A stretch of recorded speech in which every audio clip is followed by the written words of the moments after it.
if you want to achieve something, the most important thing to do is to think about what you do want. It's a natural thing for people to think about what they don't want. But if you want to go from where you are to where you want to be, there's some basic steps that you have to do. Number one, you have to decide where's the want to be. Where do I want to go? Some people do know what they want, some people don't know what they want. If you don't know what you want, then you need to get clarity on what you do want.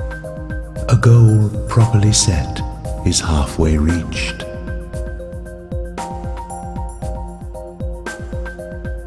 When you have clarity about what you want, it's like a laser beam.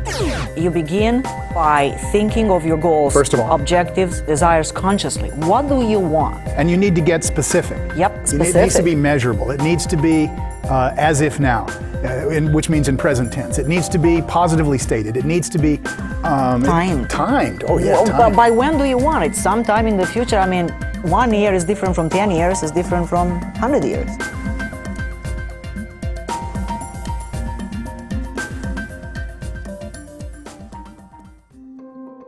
But I tell you, once you start to, one, get really clear about what matters to you, what you're passionate about, and you're committed to being good at it, your whole life changes in that moment. Follow your bliss and the universe will open doors for you where there were only walls. The other thing that's really critical to getting from where you are to where you want to go is you have to make some movement. You have to do the doingness. You have to get in the car and drive. You have to do the work. So when the impulses come and the ideas come, act on them. Whatever action item comes to your mind, as little as it may seem or as out there as it may seem, take that first step, because that will lead you logically to your next step, and then that will lead you to your next step. Let the path evolve in front of you and don't worry so much about figuring it out.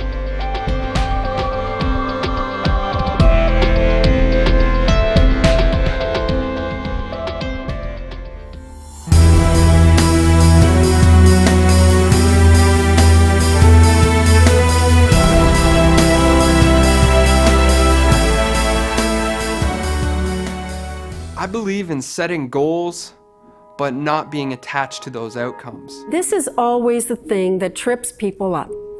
They think, if I really want it, how can I surrender it? You don't surrender the goal or the intention.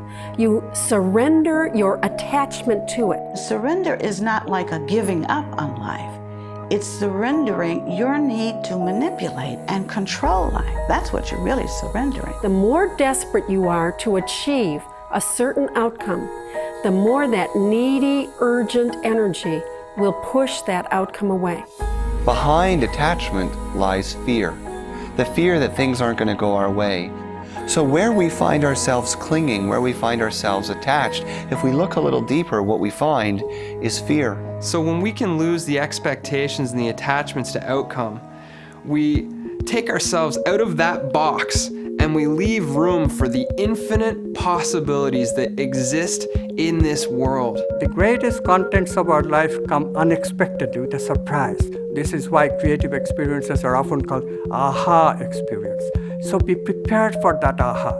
Well, I found the great secret to attracting whatever you want in your life is to not need it, to not be attached to it.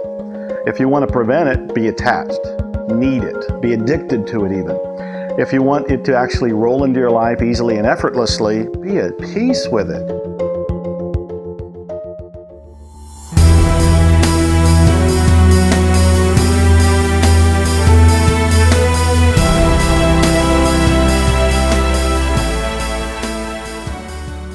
Are you willing to be responsible for your life? Are you willing to be responsible for both the good and the bad? Because to the extent that you deny your creatorship in creating your world, to that extent you rob yourself of the power to create what you want in your future. That means whatever is showing up in your life, you don't come from a place of being a victim.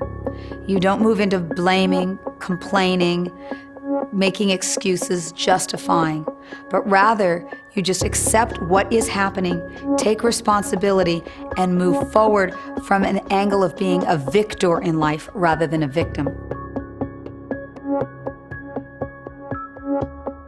The only thing that will stop you from fulfilling your dreams is you.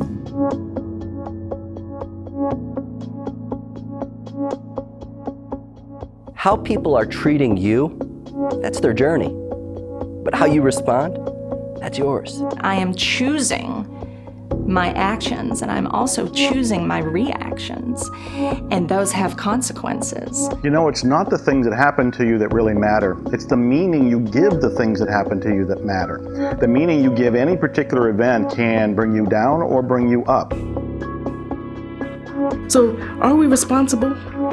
We're responsible as we are in the midst of our lives to become conscious.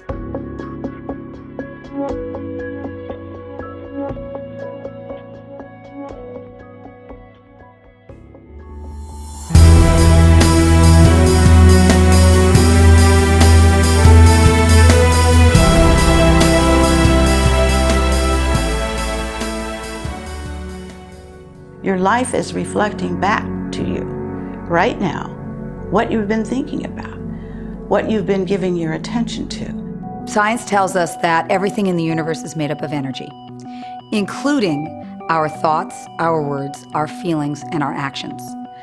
So we draw to us based upon our energetic vibration. Basically, our thoughts are sending out signals like a radio wave, and those radio waves are basically saying, I want things to come back into my life that match the vibration of that. So if I'm in fear and resignation, then I'm going to attract more things to be in fear about and to be resigned to. I'm of the opinion that you've attracted everything into your life, everything, right down to the other people, right down to your boss, right down to your family, friends, everything, no exceptions whatsoever. The only disclaimer I say is that you brought them into your life unconsciously. Most of the time, most of us are so unconscious, we don't even notice it.